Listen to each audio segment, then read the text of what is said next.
You ask Tiger to calculate. This deals with linear inequalities with one unknown. The final result is x greater than 8. Let's solve it step by step.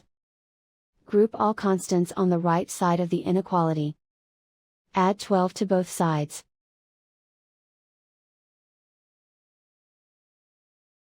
Simplify the arithmetic.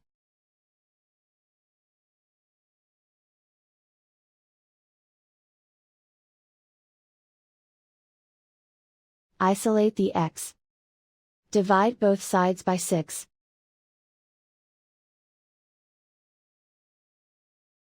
Simplify the fraction.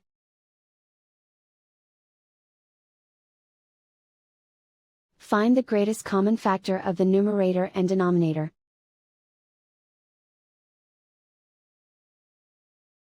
Factor out and cancel the greatest common factor.